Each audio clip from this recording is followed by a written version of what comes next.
अस्सलामुअलैकुम। आप देख रहे हैं प्रोग्राम मुनीर मेमन के साथ। मुल्क की सियासत में बड़ी तब्दीलियां हो रही हैं, जहां पे एक जानिब पाकिस्तान पीपल्स पार्टी की जानिब से लॉन्ग मार्च की तैयारियां जोरों शोर से नजर आती हैं, तो वहीं पे अगर हम सिंध की पहले बात कर लें तो सिंध में इस वक्त जो मामला नजर आ रहे हैं वो ये कि पाकिस्तान पीपल्स पार्टी भरपूर तौर पर मुनज़्ज़म नजर आ रही है कि लॉन्ग मार्च को बड़े मुनज़्ज़म अंदाज में इस्लामाबाद तक ले जाया जाए और हुकूमत से जो कुछ मुतालबात हैं वो मनवाए जाए। लेकिन सवाल तो यह है कि इस वक्त हुकूमत से मुतालबात क्या है, ये कहना पाकिस्तान पीपल्स पार्टी की अपनी क़यादत के लिए भी इस वक्त बहुत ज़्यादा दुश्वार है। क्योंकि अगर इस वक्त जो सूरत हाल है उसका जायजा लें तो पाकिस्तान पीपल्स पार्टी हो या मुस्लिम लीग नून, तमाम तर बड़ी जमातों का जो मौक़िफ़ है लॉन्ग मार्च के हवाले से कुछ मिला जुला सा नजर आता है। कभी तो ये तहरीकें महज महंगाई से तंग आवाम के हक में होती हुई नजर आती हैं, तो कभी ये वजीर आजम की बरतरफी का मुतालबा करती हुई नजर आती हैं। आखिर इन सब के पीछे वजह क्या है और असल माजरा क्या है, ये सब अभी कहने से कुछ भी कहना इसके बारे में कबल अज़ वक्त होगा। लेकिन अगर मौजूदा सूरत हाल को देखें तो बहुत सी तब्दीलियां हुई है इन चंद दिनों में। पहले हम देख रहे थे कि पंजाब में एक दहशतगर्दी की लहर उठी और जिस अंदाज से पहले लाहौर में कुछ मुकामात के ऊपर हालात बिगड़े, फिर कराची में जिस अंदाज से स्ट्रीट क्राइम बेकाबू होता हुआ नजर आया, माशी चैलेंजेस हर रोज़ बढ़ते हुए नजर आ रहे हैं, तो ये तमाम तर चीज़ें इस बात का इशारा तो दे रही हैं कि यहाँ पे कुछ और बहुत कुछ हो रहा है और बहुत कुछ पस मंज़र है, इसके पीछे बहुत कुछ है जो पस पर्दा छुपा हुआ है, पोशीदा है, जो अभी आवाम की नज़र से ओझल किया गया है। लेकिन ये बात तो यकीनी है कि जो कुछ इस वक्त छुपा हुआ है उसके बाद बहुत कुछ बहुत जल्द सामने आया भी हो जाएगा। ये सब कब होगा, ये भी एक बड़ा सवाल है, क्योंकि जो 2022 का साल है, कहा तो यही जा रहा है कि 2022 का साल इवेंट्स का साल होगा। जैसे कि पहले रोज से हम आपसे कह रहे हैं कि 2022 इस लिहाज से इवेंट्स का साल होगा क्योंकि जहां पे इंतखाबात की बात होती है, जहां पे बात होती है सियासी गहमा गहमी की, तो ये 2022 में अपने उरूज पे और जोबन पे नजर आएगी।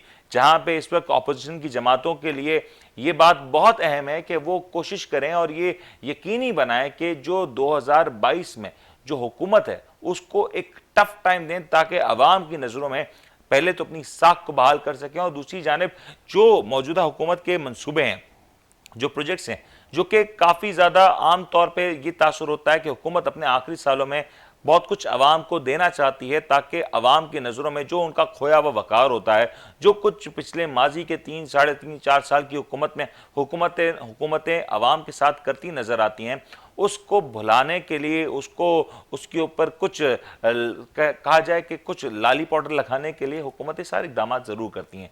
लेकिन अगर इस सूरत हाल को देखें तो दोनों जानिब दोनों अतराफ से लफ्जी गोलाबारी तो जारी है और जहां पे एक जानिब अपोजिशन जोड़ तोड़ का अमल जारी किए हुए, तेज किए हुए, तो वहीं पे हुकूमत भी काफ़ी ज़्यादा पीछे नज़र नहीं आती।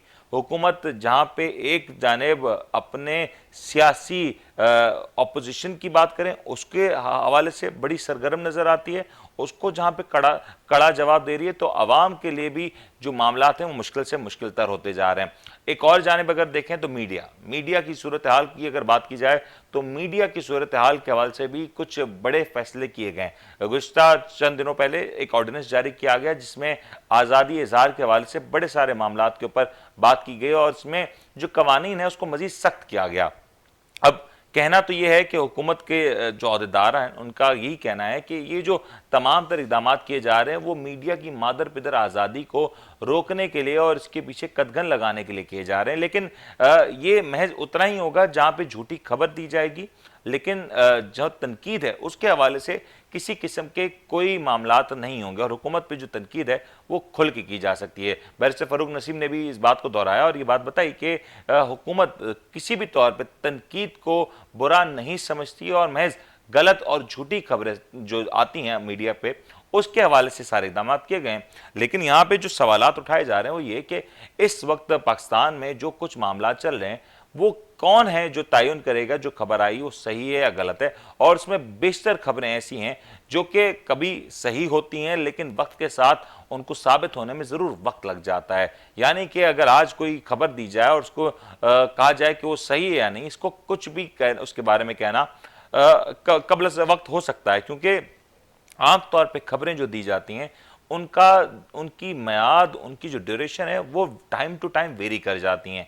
जैसे पाकिस्तान की सियासी मंजरनामे में कोई बात हतमी नहीं, कुछ भी मुमकिन है और कुछ भी मुमकिनात से खारिजुल इम्कान भी नहीं है। तो ये जो तमाम सूरत हाल है, इसमें हुकूमत या कोई भी इदारा कैसे इस बात को तयन कर सकता है कि जो कुछ कहा जा रहा है, चाहे इशारों में, चाहे खुल के, चाहे मीडिया के प्लेटफॉर्म पे या सोशल मीडिया के प्लेटफॉर्म पे, उसमें सदाकत कितनी है। फिर ये भी सवाल है कि जो खबर दी जा रही है उसके पीछे की नीयत के बारे में कैसे तयन किया जा सकता है, क्योंकि आम तौर पे जो खबरें आती हैं वो मुख्तलिफ ज़रायों से आती हैं और बहुत कोशिश तो यही होती है कि ये जो ज़राए हैं, ये जो खबर जब दी जाए तो मुकम्मल तौर पे तस्दीक शुदा हो। लेकिन ये भी इम्कानात होते हैं कि कोई खबर किसी लम्हे तस्दीक होने के बावजूद भी गलत साबित हो सकती है। तो हुकूमत इन तमाम तर मामलात के ऊपर कैसे काबू करने में कामयाब होगी, क्योंकि जो इन तमाम तर मामलात का जो ट्रायल होगा वो 6 महीने के हद तक महदूद होगा और 6 महीनों में अदालतों को फैसला सुनाना होगा और अदालतें पाबंद होंगी कि 6 महीने में पूरे के पूरे केस की पैरवी की जाए। अब इस तमाम तर इकदाम का आखिर मकसद क्या है और ऐसे मौके पे हुकूमत का ये जो इकदाम है वो क्यों नजर आ रहा है कि हम ये देखें कि हुकूमत की जानिब से इस तरह की स्ट्रैटेजी अपने हुकूमत के आखिरी चंद अयाम में या आखिरी साल में क्यों नजर आ रहे हैं। क्या हुकूमत को इस बात का खौफ है कि कोई तनकीद है, और अगर कोई गलत खबर आ रही है तो क्यों दीगर कवानीन को मजबूत नहीं किया जाता। हद तक इज्जत की बात की जाए तो पाकिस्तान में हद तक की इज्जत का जो कानून है वो इतना ज़्यादा मजबूत नज़र नहीं आता।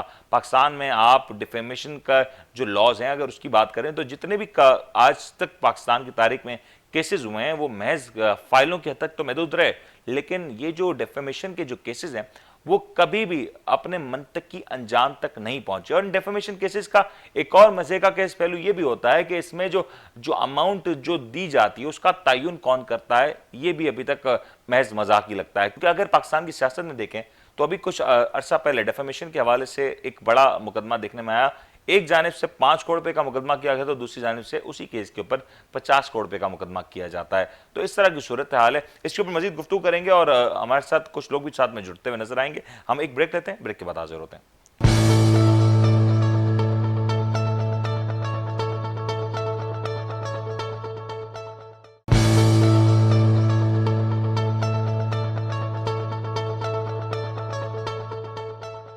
वेलकम बैक जी। अभी हम बात कर रहे थे पाकिस्तान में जो आज़ादी इजहार राय के हवाले से जो कवानीन इस वक्त मुरतब किए जा रहे हैं, जो ऑर्डिनेंस की सूरत में इस वक्त हुकूमत की जानिब से देखने में आ रहा है, ये बहुत अहम है। क्योंकि इस वक्त पाकिस्तान में अगर हम सियासी मंजरनामे की सबसे पहले अगर बात करें और नजर डालें तो हुकूमत अपने आखिरी साल में दाखिल होती हुई नजर आ रही है। आमतौर पर हुकूमतों के लिहाज से ये जो वक्त होता है ये बड़ा अहम होता है। अगर हुकूमत की कारकर्दगी बेहतर हो तो हुकूमत को इस वक्त में काफ़ी ज़्यादा तारीफ़ें मिलती हैं और काफ़ी ज़्यादा सराहा जाता है। लेकिन अब तक जो सूरत हाल नज़र आती है, जो पैटर्न नज़र आया कि आमतौर पर हुकूमतें जो वादे और दावे करके आते हैं, जो जमातें हुकूमतें बनाती हैं, वो तमाम तर वादों और दावों के हवाले से बिल्कुल नाकाम नजर आती है। इस नाकामी का बोझ ये होता है कि हुकूमत को जहाँ पे भरपूर तनकीद का सामना करना पड़ता है तो वहीं पे हुकूमत का जो एक मौकफ है वो भी काफ़ी ज़्यादा बिगड़ता हुआ नजर आता है। अब पाकिस्तान में भी ये कानून राइज किए जा रहे हैं और कानून के पीछे आखिर वजूहत क्या हैं, इस सवाल से गुफ्तगू करने के लिए हमारे साथ हमारे ब्यूरो चीफ लाहौर जनाब आसिम अमीन साहब मौजूद हैं। इनसे ज़रा जानते हैं कि आखिर हुकूमत को क्या जरूरत पेश पड़ी कि हुकूमत ने अपने आखिरी साल में इतना बड़ा इकदाम उठा लिया और फिर ये जो तमाम तर काम किए गए ये पार्लियामेंट से नहीं कराया गया, अगेन ये एक ऑर्डिनेंस पास कराया गया। आसिम साहब अस्सलाम वालेकुम। वालेकुम अस्सलाम जी। आसिम साहब बताएं ये क्या जरूरत पड़ी हुकूमत को इस तरह के इकदाम उठाने की। जी आपने बिल्कुल ठीक फरमाया। देखिए अगर हम इसको जनरल तौर पे इसको स्टडी करें या रिसर्च करें तो दुनिया में ऐसा कानून नहीं है कि आप अपनी हुकूमत के खिलाफ बातें कर सकें।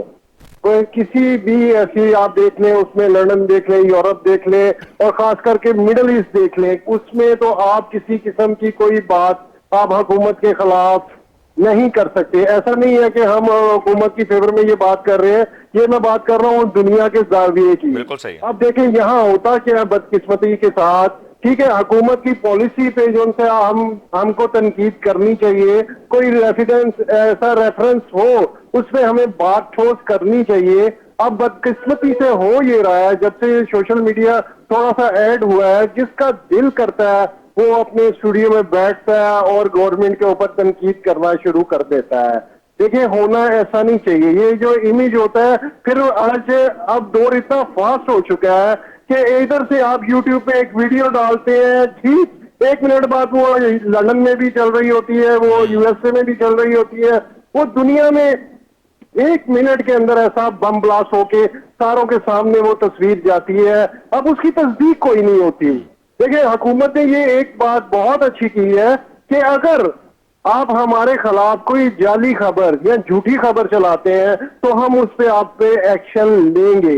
अगर आप इसको सही बात को तनकीद करते हो, किसी रेफरेंस से करते हो, कोई प्रूफ के साथ करते हो, तो उसमें ऐसी कोई शिक नहीं है कि वो आपको सजा देंगे या आपको जुर्माना करेंगे। ये सारी चीजें सामने आई हैं। इस पर ना बहुत 2 साल से इस पे वर्किंग हो रही थी। और आसिम भाई, अगर मैं गलत नहीं हूं, था ना सर, वो आसिम साहब, हुकूमत मैं के खिलाफ चल रहा था। आसिम साहब, अगर मैं गलत नहीं हूं तो ये जो कानून जो तैयार किया गया है, ये पाकिस्तान तहरीक इंसाफ की हुकूमत की जानिब से नहीं किया गया। ये तो मुस्लिम लीग नून की हुकूमत से ये मामला चल रहे थे कि इस तरह का कानून लाया जाए। If I am not wrong, जी जी, बिल्कुल बिल्कुल इसी तरह ही है। ये काम बहुत 10 सालों से चल रहा था, लेकिन ये हो जाना आज से 25 साल पहले था, जो बदकिस्मती से नहीं हो सका, क्योंकि हमारा एक जो माफिया है वो बहुत तगड़ा है। हम उसको, अब मैं ये अल्फाज इस्तेमाल कर रहा हूँ, ये करने नहीं चाहिए, लेकिन हम हुकूमत के खिलाफ बहुत ही आउट ऑफ वे जाके तनकीद भी कर देते हैं। अभी देखें, रिसेंटली अभी जो मोहसिन बेग वाला जो सिलसिला हुआ है, तो उस पे बहुत सारी बातें ठीक थी और बहुत सारी बातें गलत भी थी। अच्छा, जो हम नहीं कर सकते थे, हमें नहीं करनी चाहिए थी, हम वो भी करते हैं। आसिम साहब, आपने बिल्कुल ठीक कहा कि बहुत सी बातें जो नहीं करनी चाहिए थी। एक और पहलू यह भी है कि आम तौर पे तनकीद करते हुए हम पर्सनल स्पेस को भी ब्रीच कर जाते हैं। हम ये भी देखा कि अभी रिसेंटली मुराद सईद का जो इंसिडेंट हुआ, फिर इसके अलावा जो वजीर आजम पाकिस्तान इमरान खान साहब और उनकी अहलिया की जो जाती जिंदगी है, उसको भी बहुत ज्यादा निशाना बनाया गया। पर्सनल अटैक्स करना, ये भी इसके ऊपर आप वजह बनी कि इस तरह के कानून को जल्द बिल्कुल यही वजह बनी। देखें, आप दुनिया में ऐसा नहीं होता। एक आप हुकूमत के खिलाफ छोटी सी कोई गलत पॉलिसी पे भी बात करते ना, तो वो लोग आपस में टेलीफोन पे भी गुफ्तगू करने से डरते हैं। हमारे यहाँ तो मीडिया इतना आजाद हो चुका है कि हम तो किसी आम, आप देखें प्रेस कॉन्फ्रेंस होती है तो हम कहते हैं कि हमारे वजीर आजम और हमारे वजीर आला ये बहुत बड़ा ज़र्फ रखते हैं। प्रेस कॉन्फ्रेंस के अंदर बहुत सारी बातें करती जाती हैं कि जो दूसरे ममालिक में लोग सहाफी सोच भी नहीं सकते। तो लेकिन मेरे ख्याल से ये काम थोड़ा सा बेहतर किया है। इम्प्लीमेंट तो होगा नहीं, लेकिन होना चाहिए। आपको क्यों लग रहा है कि इम्प्लीमेंट नहीं होगा? सर, मैं फिर वही बात की है कि हमारा एक जो सहाफत का एक दरख्त है ना, बहुत मजबूत हो गया। उसकी जो शाखें है ना, बहुत अंदर तक फैल चुकी हैं, जिसमें हमारे बहुत सारे जो आप कह रहे हैं कि उसमें सियासी हजरात भी जो हैं वो भी साथ इन्वॉल्व है। कोई कहता है ये ठीक है, कोई कहता है नहीं गलत है, ये नहीं होना चाहिए था। तो ये चीजें, मेरा नहीं ख्याल है कि, मेरी अपनी राय है, मेरा नहीं ख्याल है कि ये शायद हो पाए। अगर हो जाता है तो मेरा ख्याल है कि बहुत अच्छा है। अच्छा आसिम साहब, इस पे एक और मामला ये आ रहा है कि कुछ सहाफी हजरात की जानिब से और कुछ मीडिया हाउसेस की जानिब से तनकीद की जा रही है कि हुकूमत ने ये जो काम किया ये उजलत में किया और नहीं करना चाहिए था, ये आज़ादी इजहार को रोकने की कोशिश है। तो ये पहलू क्यों निकल के सामने आ रहा है? अगर तो जो खबर दी जा रही है वो तस्दीक शुदा है, तो फिर तो मेरे ख्याल से किसी भी सहाफी को डरने की जरूरत नहीं है। आसिम साहब हमें ज्वाइन है। आसिम साहब, आवाज आ रही है आपको? मेरे ख्याल से आसिम साहब से हमारा राब्ता मुनक़ता हो चुका है। अगर हम वापस से कनेक्ट कर सकें आसिम साहब को तो ये बहुत बेहतर हो जाएगा, क्योंकि ये बड़ा इंपॉर्टेंट मामला है। क्योंकि अगर दुनिया की बड़ी बड़ी हुकूमतों की बात करें, रियासतों की बात करें, तो वहाँ पे किसी भी तौर पे मादर पिदर आज़ादी को तरजीह नहीं दी जाती। वहाँ पे इस तरह की आज़ादी इजहार के लिए किसी भी तौर पे गुंजाइश नहीं है कि जहाँ पे सही और गलत की तमीज़ को, फ़र्क को भुला दिया जाए और तनकीद करते करते आप किसी की पर्सनल स्पेस को ब्रीच कर दें। यहाँ माज़रत के साथ पाकिस्तान में अगर हम सूरत हाल देखें तो पाकिस्तान की सूरत हाल कदर मुख्तलिफ है। यहाँ पे जिस अंदाज से तनकीद की जाती है वो बिल्कुल अलग अंदाज नजर आता है। आसिम साहब हमें ज्वाइन कर चुके हैं। आसिम साहब, मुझे ये बताएं कि क्या वजह है कि कुछ मीडिया हाउसेस की जानिब से, कुछ जर्नलिस्ट हजरात की जानिब से अभी शदीद रिएक्शन भी आ रहा है, कुछ नाखुश भी हैं कि क्यों हुकूमत ने इस तरह के कानून को नाफिज करने की बात की है? सॉरी जी, मुझे ना आपकी आवाज बहुत ब्रेक हो रही है, मुझे समझ नहीं आया आपके इस बात की, जरा दोबारा रिपीट कीजिएगा। आसिम साहब, मुझे ये बताएं कि आपने देखा होगा कि कुछ मीडिया हाउसेस की जानिब से मनफी रिएक्शन आ रहे हैं, वो नहीं चाहते कि इस तरह के कानून को इंप्लीमेंट किया जाए। तो क्या वजह है, क्यों सहाफी जी हजरात, कुछ जी जी, सहाफी बिल्कुल हजरात आपने इसके ऊपर बहुत अच्छा नाराज? सवाल किया। देखिए ना, बहुत सारे हमारे मीडिया हाउसेस के जो ऑनर हैं, जो मालकान का है, उनके साथ बहुत सारे और लिंक ऐड हो गए हैं। अम्ब्रेला, अब ये जो मीडिया हाउसेस हैं, ये एक अम्ब्रेला की शक्ल इख्तियार कर दिया है। हर एक मीडिया ग्रुप के पीछे देखिए एक बहुत बड़ी इंडस्ट्री है। हर एक मीडिया हाउस के साथ बहुत सारे कारोबार जो उनसे वो मुंसलिक है। तो इस वजह से वो ये चीजें होती हैं कि जब चीज कोई सामने आती है तो उन चीजों से बहुत सारे अपने बेनिफिट जो उनसे लिए जाते हैं।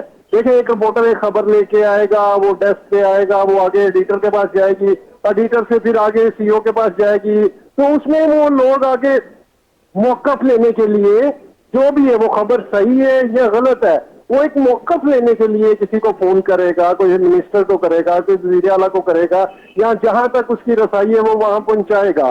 तो चीजें वो देखें कुछ ना कहीं सेटल हो जाती हैं। तो ये चीजें होती हैं सारी, जब अगर गवर्नमेंट ने इस चीज पे सख्ती कर दी कि ये चीज गलत है, तो फिर उसमें वो इम्प्लीमेंट करेंगे, वो सजा की तरफ जाएंगे, वो जुर्मानों की तरफ जाएंगे। तो और ये सारी चीजें हैं।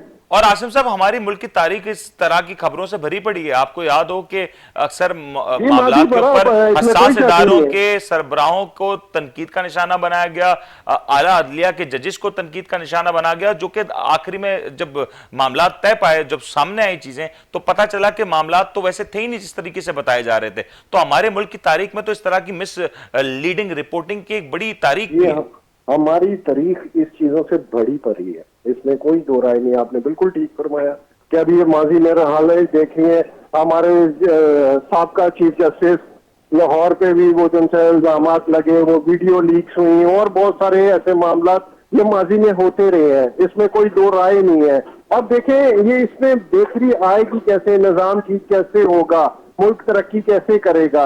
देखिए, मीडिया जैसा होता है ना, देखें हमारे मुल्क के अंदर इंटरनेशनल मीडिया भी बैठा है, वो हर चीज को रिपोर्ट करते हैं अपने अपने मुल्कों में। तो ये देखें, वो उसमें हमारी बदनामी किसकी होती है, हमारे मुल्क की होती है। तो इसलिए ये उन्होंने प्रेस कॉन्फ्रेंस में ये कहा है, हमारी अदलिया पे, हुकूमत पे, फौज पे अगर कोई भी ऐसी गलत खबर शाया होगी तो उस पे हम सजा भी देंगे, उसको जुर्माने भी देंगे। और आसिम साहब, मेरे ख्याल से ये जो मामलात हैं नए नहीं है, दुनिया के बड़े सारे मुल्कों में ये मामलात हैं, स्टेट पॉलिसी होती है, उस पॉलिसी के को मद्देनजर रखते हुए रिपोर्टिंग की जाती है। और जी, उनकी जरूरत भी नहीं है कि वो अल्फाज बयान कर सकें कि जी आपकी ये खबर हमारे पास आई है। उन पे वो रिसर्च करते हैं, कई कई महीने, कई कई साल लग जाते हैं। कोई ऐसा स्कैंडल किसी मिनिस्टर का या किसी के ऊपर आ जाता है तो उस पर बकायदा रिसर्च होती है। यहाँ हमारे मुल्क में होता क्या है, यहाँ से उड़ती उड़ती खबर आती है, वो किसी के कान में गई, कान से दूसरे कान में गई, तीसरे कान पे वो रात को प्रोग्राम बैठे और वो चला दी। तो और उसके अलावा एक और ये पहलू भी निकल के आ रहा है कि कुछ सहाफी हजरात कह रहे हैं कि इस वक्त इस तरह के कानून को लाने की जरूरत नहीं थी, मुल्क में मौजूदा बड़े सारे कवानीन हैं उसके ऊपर ही काम हो सकता था, और खासतौर पर हद तक की इज्जत यानी कि डेफेमेशन जो लॉज हैं अगर उनको मजबूत किया जाता तो शायद इस तरह के कानून लाने की जरूरत नहीं पड़ती। आप बिल्कुल ठीक फरमा रहे हैं। हमारा अदलिया का निजाम जो है वो आपके सामने है, बहुत सारे केसेस अभी पेंडिंग पड़े हैं। हम उस साइड पे जाते तो बहुत सारी चीजें जो उनसी हैं वो पेंडिंग चलती रहनी थी। और तो ये जो ये अब उन्होंने जो इस पे एक और उसमें जुमला इस्तेमाल किया है कि कोई भी केस जो होगा ऐसा वो 6 महीने के अंदर अंदर उसको क्लियर किया जाएगा। और आपको लगता है 6 महीने में मामला तय हो जाएंगे, और अगर तय भी हो गए तो कबूल हो जाएंगे? ऐसा पॉसिबल नहीं है जी, लेकिन अल्लाह करे कि ऐसा कोई इम्प्लीमेंट हो, ऐसा कोई फैसला हो, कोई एक मिसाल सामने आए तो फिर आप देखिएगा कि आने वाला टाइम फिर बहुत अच्छा होगा। बहुत बहुत शुक्रिया। आसिम साहब हमारे साथ मौजूद थे, ब्यूरो चीफ लाहौर।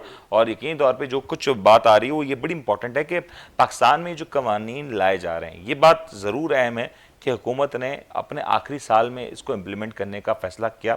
एक और मसला ये भी है कि हुकूमत ने इसको पार्लियामेंट के थ्रू राउट नहीं कराया, एक ऑर्डिनेंस की शक्ल दी, और ऑर्डिनेंस की जब शक्ल दी जाती है तो पाकिस्तान जैसे मुल्कों में जहाँ पे जमहूरियत राइज होती है, जहाँ पे पार्लियामेंट मौजूद होती है, वहाँ पे इस तरह के मामलात के ऊपर सवालात उठाए जाते हैं। लेकिन ये बात यकीनी है और हतमी है कि दुनिया के किसी भी बड़े मुल्क की अगर हम बात करें तो वहाँ पे मीडिया के हवाले से एक क्लियर स्टेट पॉलिसी होती है। अगर किसी किस्म का कोई हादसा हो जाए या कोई भी वाकया रोनुमा हो जाए तो मीडिया जिस अंदाज से रिपोर्ट करता है वो बहुत ही मोहतात होके और हुकूमती गाइडलाइंस के तहत रिपोर्ट करता है। लेकिन माजरत के साथ पाकिस्तान में माजी में तो इस तरह के बड़े सारे वाकयात हुए कि अपना नंबर बढ़ाने के लिए, अपने आप को पहले साबित करने के लिए आम तौर पे ऐसे नताइज का ऐलान कर दिया जाता था, जो ऐसी चीज़ों का ऐलान कर दिया जाता था जिसके बारे में शायद होने की जो एक टाइमलाइन होती थी मुकम्मल होने की, वो भी नहीं हुआ करती थी। खासतौर पर अगर हम बात करें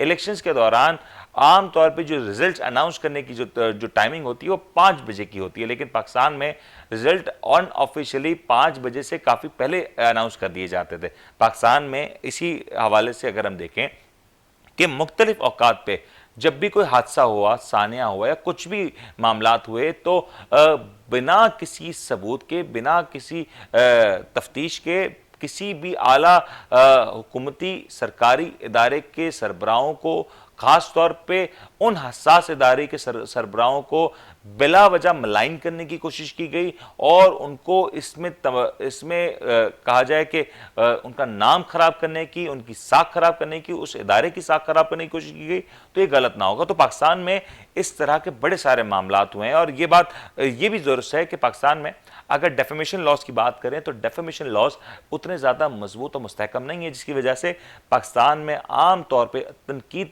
करना और किसी का मजाक उड़ाना और किसी की पर्सनल स्पेस को ब्रीच करना कदरे आसान नजर आता है।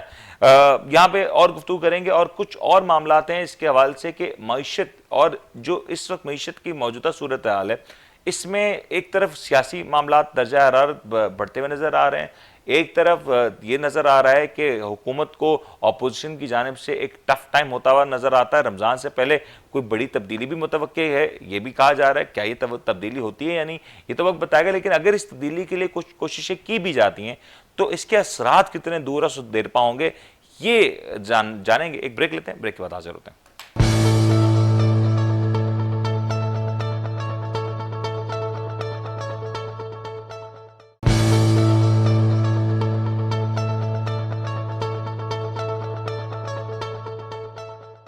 वेलकम बैक जी। बात हो रही है मुल्क में जारी तब्दीलियों का मौसम है और रमज़ान से पहले एंटिसिपेट किया जा रहा है कि इसमें बड़े सारे मामलात होते हुए नजर आएंगे, जहां पे एक जानिब हुकूमत को माशी चैलेंजेस का सामना है, जहां पे हुकूमत को तनकीद का सामना है महंगाई के हवाले से, तो वहीं पे अपोजिशन की बड़ी जमातें इस वक्त यकजा हैं और हुकूमत को एक कड़ा वक्त देने के लिए तैयार हैं।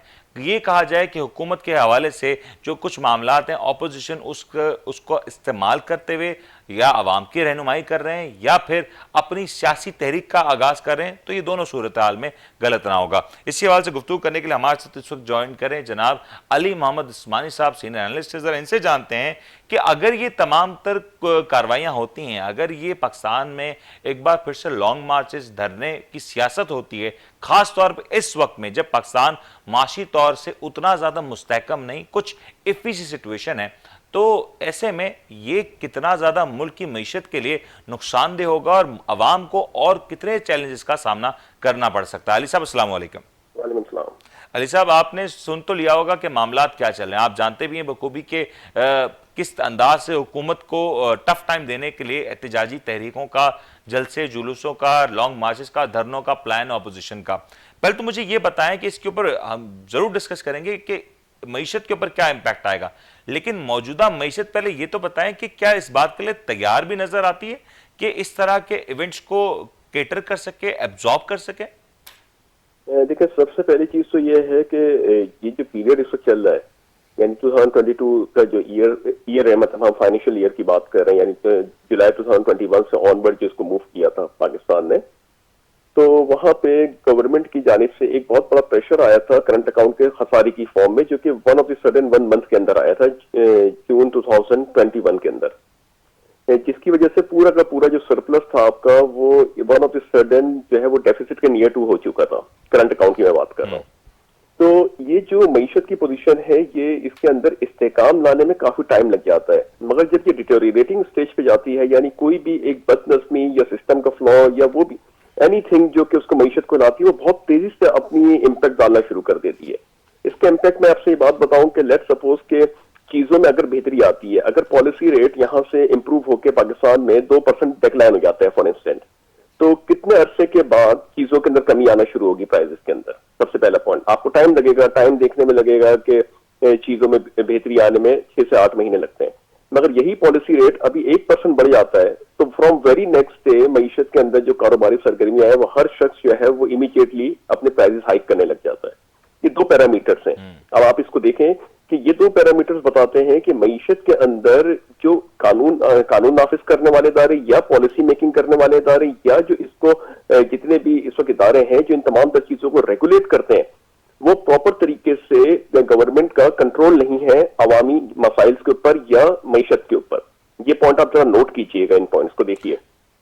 अली, ये बात आप बिल्कुल ठीक फरमाएं, लेकिन मुझे पहले अगर व्यूअर्स की आसानी के लिए बता दें, इस वक्त मईशत का जो करंट स्टेज है वो क्या है? क्या हम ये कह सकते हैं कि हमारी मईशत मुश्किल वक्त से निकल चुकी है, क्या हम स्टेबल हैं, या हम अब ग्रोथ फेज की तरफ? अगर इन 3 फेजेस में डिटरमाइन करना हो मईशत को, तो क्या किया जा सकता है? देखिए, सब ये जो मैंने ये पॉइंट बताया ना, अवाम इंशाल्लाह ताला इस चीज को बिल्कुल अंडरस्टैंड करेगी, और ये बात से सब इसको शॉर्ट टर्म में मैं बता दूं कि जब प्राइस हाइक होते हैं तो one of the sudden hike होते हैं, और जब डिक्लाइन की बात आती है तो उसमें मंथ्स लग जाते हैं। ये सिंपल सी लैंग्वेज है, ठीक है। अब जब एक पीरियड था गवर्नमेंट के पास, जब इंटरनेशनल मार्केट के अंदर चीजें बेहतर हो रही थी, जिसको कैपिटलाइज किया जा सकता था, जो कि नहीं किया गया फॉर एनी रीजन।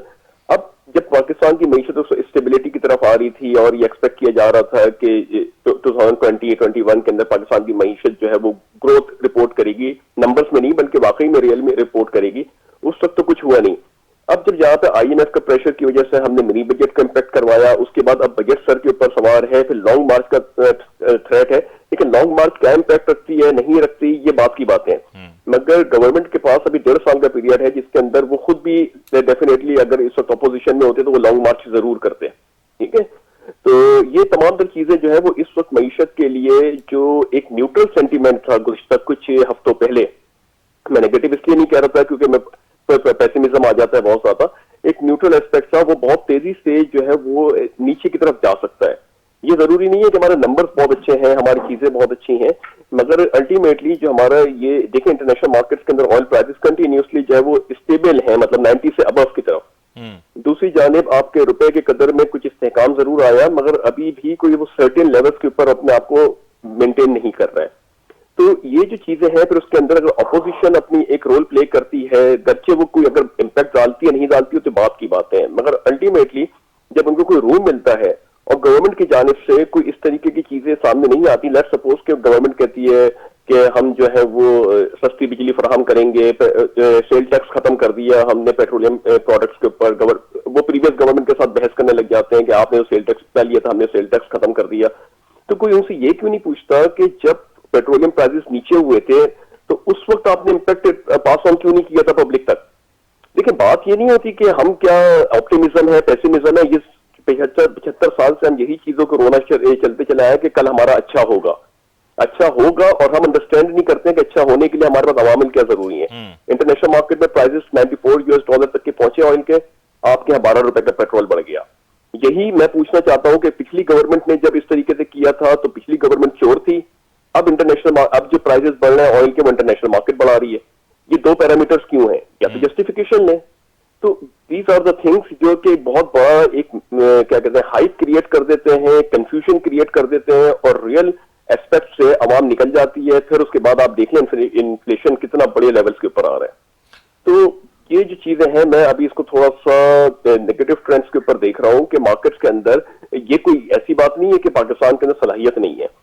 पॉलिसी के फुकदान और कोऑर्डिनेशन गैप की वजह से गवर्नमेंट और जो इदारे हैं और अवाम के तहत, इसकी वजह से एक मुझे थोड़ा सा एक प्रेशर दिख रहा है मईशत के ऊपर कि पाकिस्तान की मईशत जो एक अपवर्ड ट्रेंड दिखा रही थी, उसके अंदर शायद कुछ थोड़े से स्लो पेस हो जाए। अली, ये जो आपने कहा कि स्लो पेस हो जाए, इसमें अगर हम ऐड ऑन कर देते हैं ऑपोजिशन की तहरीकों को, अगर हम ऐड ऑन कर देते हैं, मुल्क में लॉन्ग मार्चेस हो रहे हो, मुल्क में रैलीज हो रही हो, धरने हो रहे हो और हुकूमत के अगेंस्ट इस तरह का एक आप प्रोटेस्ट की बात कर लें, प्रोटेस्ट किए जा रहे हो, तो आपको नहीं लगता कि जो इंटरनेशनली पाकिस्तान का जो एक इमेज है वो तो यकीन तौर पर उस पर सवालात उठेंगे, लेकिन जो हम एक्सपेक्ट कर रहे हैं कि पाकिस्तान की मईशत बेहतर हो, ग्रो करे, पाकिस्तान की इंडस्ट्रीज फ्लरिश करें, उसका पेस भी मुतासर हो जाएगा इसके बाद? यकीन है इंटरनेशनल लेवल्स पे तो अभी आप कम्पीट कर ही नहीं रहे ना सर। इंटरनेशनल लेवल्स के ऊपर आप पेस मुतासिर होने की बात, पेस बनाए तो पहले इंटरनेशनल लेवल्स पे जाके, ये बड़ी इंपॉर्टेंट बात है वैसे। पेस तो पहले मतलब आप स्टार्ट तो करें अपना गेम प्लान इंटरनेशनल मार्केट्स के अंदर। कौन सी मार्केट्स है जिसके अंदर आपने एक्सप्लोर कर ली? यूरोपियन यूनियन का ब्रेक्सिट आ जाता है कभी आपके सामने, कभी चाइना को आप मार्केट दे के पूरी की पूरी मार्केट आप जो है वो जाया कर देते हैं इस तरफ की। तो मतलब आप एक पेस तो डेवलप करें, उसके बाद आप बात करेंगे ना कि पेस बढ़ रहा है या कम हो रहा है। तो एक्सपोर्ट के अंदर ठीक है, आप देखें लास्ट ईयर के मुकाबले में ठीक कुछ कंट्रीब्यूशन हुआ और ये एक ग्रेजुअल कंट्रीब्यूशन है। यानी last year 27 billion US dollar की पाकिस्तान ने एक्सपोर्ट की थी, इस साल 31 बिलियन यूएस डॉलर की एक्सपोर्ट हो जाएगी, जो कि एक ग्रेजुअल एक नॉर्मल टर्म्स के अंदर हम देखते हैं कि आम हालात के अंदर 10-15% इंक्रीमेंट होता ही है। कौन सा इसमें सब्सटेंशियल इंक्रीमेंट हो गया, हम कौन से पैरामीटर डिफाइन करें जिसकी वजह से हमें पता चले कि पाकिस्तान ग्रो कर रहा है। ग्रो ये नहीं है कि पिछले साल 100 रुपए कमाए थे, इस साल 120 रुपए कमाए। भाई 18% इन्फ्लेशन चल रहा था रियल टर्म के ऊपर, ठीक है, डॉक्यूमेंटेड तो 10% चल रहा था, मगर ऑल इन ऑल 10% आपने कमाया। आप जब तक खिते के ममालिक को नहीं मवाजना करेंगे, अपने लेवल्स के ममालिक को नहीं मवाजना करेंगे, साथ खासतौर से जिनके साथ आपके बॉर्डर्स मिल रहे, जिसमें बांग्लादेश है, बांग्लादेश खैर तो थोड़ा दूर है, जो कि पाकिस्तान का इंटीग्रल पार्ट था एक वक्त में, उसकी एक्सपोर्ट्स को देखें, अपनी एक्सपोर्ट्स के साथ कंपेयर करें, इंडिया की एक्सपोर्ट्स को कंपेयर करें आपके अपने साथ, एक पैरामीटर आप ये बात कर रहे हैं कि इस वक्त यकीनी तौर पर मामला उतने बेहतर नहीं है। हुकूमत वक्त में जो मौजूद लोग हैं, जो इस वक्त हम हुकूमती जमात से लोग जो कहते हैं, वो तो कहते हैं कि सब अच्छा है और मामला बेहतर है और अगर इस तरह के एहतजाज हो भी जाते हैं तो मजीद कोई फर्क नहीं पड़ेगा। लेकिन मुझे ये समझाए ना कि रमजान भी सर पे, एक तरफ महंगाई बेकाबू है, फिर दूसरी जानब इस तरह के मामला हैं, तो ये एक क्या तासुर जाएगा पाकिस्तान का? देखिए महंगाई रमजान के बारे में चूंकि एक बहुत बड़ा बाबरकत महीना है और उसको अगर हम रियल बेसिस पे देखें, अगर हम इस तरह गर्दो गुबार अपने कारोबारी और लालची गर्दो गुबार हटा दें, तो मेरे ख्याल से इस रमजान मुबारक का वाहिद महीना वो होता है जिसके अंदर हम शॉर्ट पीरियड में काम करते हैं और बरकत और प्रॉफिटेबिलिटी इतनी होती है कि हम उसको तकरीबन पूरा साल एंजॉय कर सकते हैं, अगर हम लालच का गर्दा हटा दें उस पे से, ठीक है। मगर हमारे यहाँ देखा ये जाता है कि इस जो मंथ है, माह मुबारक, इतना मुबारक महीना है, उसके अंदर हम प्राइस हाइक, प्रॉफिटेबिलिटी और जितनी भी चीजें हम कर सकते हैं, यानी बहुत से तबकात के अंदर तो आप इसको एंडोर्स कीजिएगा कि मैंने सुना है, मेरी कोई इंडिकेशन नहीं है इसके ऊपर, कि ज़कात के ऊपर भी हम मैनिपुलेशन बहुत करते हैं, ठीक है। तो ये जो चीजें होती हैं, ये इतने बाबरकत महीने के अंदर हम अभी आप बात कर रहे थे ना इंटरनेशनल पेस के ऊपर, ये तो हम नाउजुबिल्लाह अल्लाह ताला की फरमान के पेस के अगेंस्ट जा रहे हैं। तो जब आप एक कॉन्स्टिट्यूशन ऑफ पाकिस्तान के पेस को, जो अल्लाह ताला का नाफिज किया हुआ है, शरीयत का नाफिज किया हुआ है, उसके अगेंस्ट अगर आप अप्रोच करने लगते हैं रियलिटी के अंदर, क्योंकि आपने रमजान मुबारक की बात की है और रियासत मदीना हमारे वज़ीर आज़म साहब कहते हैं, तो इन तमाम तर चीजों की बेसिस के ऊपर जब हम देखते हैं तो एक इंटरनेशनल मीडिया के अंदर एक ऑलरेडी, मतलब अभी मेरी एक इंटरनेशनल मतलब मिडिल ईस्ट के कुछ लोगों से बातें हो रही थी, तो उन्होंने भी यही कहा कि यार हमारे ममालिक के अंदर तो ये तमाम तर चीजें होती हैं और हम तो जो रमजान का महीना होता है उसके अंदर कोशिश करते हैं, कोई भी कम्युनिटी होती है वो दिल खोल के मुस्लिम कम्युनिटी को सपोर्ट कर रहे होते हैं, खासतौर से प्राइस के डिक्लाइन के लिए, बेनिफिट्स के लिए। आपके यहाँ नो डाउट अफ्तारी, सहरी, ये तमाम तर चीजें होती है, मगर जब मार्केट्स में जाते हैं तो उसके अंदर एक हमें अनसर्टेन प्राइस हाइक दिखते हैं। तो ये देखिए, ये वो चीजें हैं जो आपको डॉक्यूमेंटेड नहीं मिलेंगी, मगर जब आप लोगों से जाके बात करेंगे जो पाकिस्तान विजिट करते हैं या जो क्या कहते हैं आप ट्रेवलर्स हैं जो पाकिस्तान में आते हैं, टूरिस्ट, उन्होंने अपने ये पैरामीटर्स बताए। और अली एक और बड़ी इंपॉर्टेंट बात ये भी है कि हम एक तरफ पहले देख रहे थे कि हुकूमत का मुआशी लिहाज से जो मामला चल रहा है उसको तो हुकूमत को चैलेंज का सामना है, दूसरी जानिब हुकूमत का दूसरा मसला ये भी नजर आ रहा था कि महंगाई बेकाबू थी। अब एक और इशू बड़ा हाईलाइट होता हुआ नजर आ रहा है, वो है लॉ एंड ऑर्डर। इस वक्त अगर हम बात करें तो खास तौर पे कराची में जो मामलात नजर आ रहे हैं कि स्ट्रीट क्राइम की वारदातों में इतना इजाफा हो गया और साथ साथ अब इस तरह की भी इतलात आ रही हैं कि बड़े बड़े कारोबारी हजरात को भी इस तरफ मामलात का इशू है कि उनके बड़े बड़े जो ऑर्डर्स हैं, जो उनके जो इन्वेंट्रीज हैं, उसके ऊपर भी डाका डाला जा रहा है। बड़ी बड़ी चोरियां हो रही हैं, बड़ी बड़ी मार्केट्स में बड़ी बड़ी कार्रवाइयां हो रही हैं। तो ऐसे माहौल में क्या ये मजीद इश्यूज को एस्केलेट करेगी और इसको किस हद तक सही है कि महंगाई से रिलेट किया जाए? क्योंकि अगर कहा जाए कि महंगाई की वजह से स्ट्रीट क्राइम मुल्क में बढ़ रहा है, कराची में बढ़ रहा है, तो क्यों मुल्क के बाकी शहरों में स्ट्रीट क्राइम का इजाफा नहीं हो रहा? महंगाई तो फिर हर जगह एक जैसी नजर आती है। देखिए, सबसे पहली चीज यह है कि मैं पहले एक बाइसनेस खत्म करूं कि कराची किसी एक का शहर नहीं है। कराची में पंजाबी भाई भी रहते हैं, सिंधी भाई भी रहते हैं, बलोच भी रहते हैं, पश्तून भी रहते हैं, आगा खानी, इस्माइलीज कम्युनिटीज और फिर उर्दू स्पीकिंग भी रहते हैं। यानी आप एक या सराइकी वगैरह जितने भी लोग हैं सब कराची को ओन करते हैं। बिल्कुल सही। बात यह है कि ये जो तासुर आता है ना जब हम बात करते हैं मीडिया के ऊपर, तो ये लगता है कि शायद हम किसी एक तबके की बात कर रहे हैं। ऐसा नहीं है, बल्कि कराची अगर $14 बिलियन का एक्सपोर्ट करता है, यानी जिसको हम 53% एक्सपोर्ट करते हैं, तो उसमें इन तमाम भाइयों का किरदार होता है, सबका कॉन्ट्रीब्यूशन, ठीक है, सबका कॉन्ट्रीब्यूशन है। अब जब सबका कॉन्ट्रीब्यूशन है और मेजोरिटी इसके अंदर इनलैंड कराचीआइट्स हैं जो कराची में ही रहते हैं, कराची में खर्चा करते हैं, और कुछ लोग ऐसे हैं जो कराची अर्न करके अपने सूबों में भेजते हैं। तो ब्लेसिंग से कराची भी एक पाकिस्तान के लिए कि यहाँ से लोग कमाते हैं और अपने मुल्क के ही अंदर कराची से कमा रहे हैं और कराची अपने मुल्क अपने शहरों में भेज रहे हैं पैसा।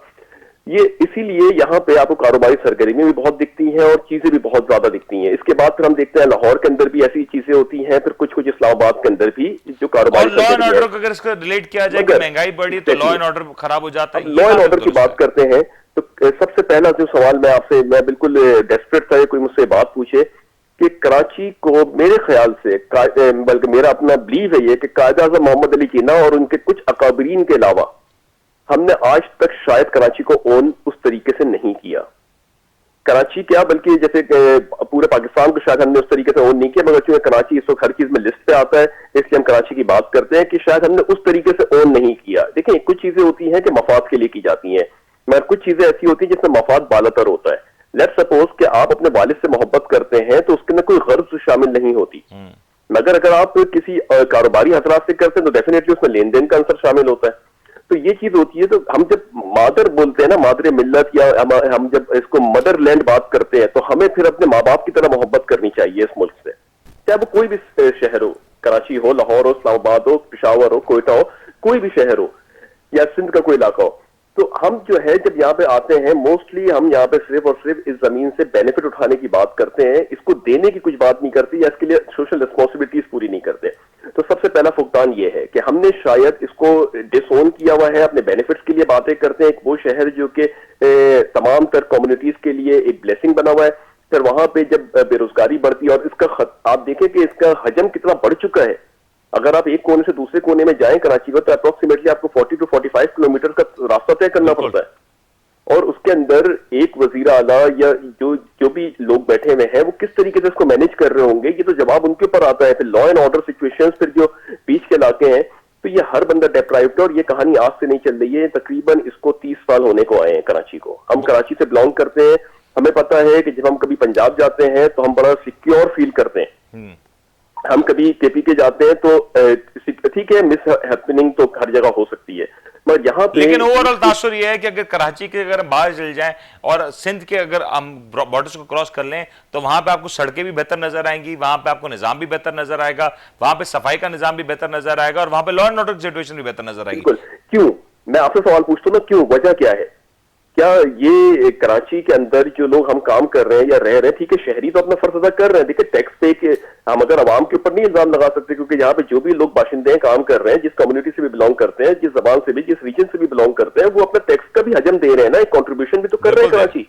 वो कोई कराची के रहने वाले जो भी, चाहे पश्तून भाई हो, चाहे सिंधी भाई हो, चाहे बलोची, महाजिर, कोई भी हो, वो एक कंट्रीब्यूशन तो कौमी और खजाने में ये अपना आपने दे रहे बड़ी हैं ना। खूबसूरत बात की है। और अली साहब, क्योंकि मेरे प्रोग्राम का वक्त भी खत्म हो रहा है, मैं इंशाल्लाह आपसे जरूर फिर हम राब्ता भी करेंगे ताकि इस हवाले से बात की जाए। लेकिन ये बात बहुत खूबसूरत है कि आमतौर पे ये कहा जाता है ना कि कराची का शहरी कराची में मौजूद नहीं है, तो कराची में जो बस जाता है वो कराची का हो जाता है। और कराची में चाहे मुख्तलिफ कौमियत के लोग हों, वो खुद मिल के ये सारी कौमें कराची को बनाती हैं और कराची के हुस्न में इजाफा करती हैं। और अगर कराची को तो इश्यूज नहीं है, कराची इनको एब्जॉर्ब कर सके, इनको संभाल सके, इनको रोजगार प्रोवाइड कर सके।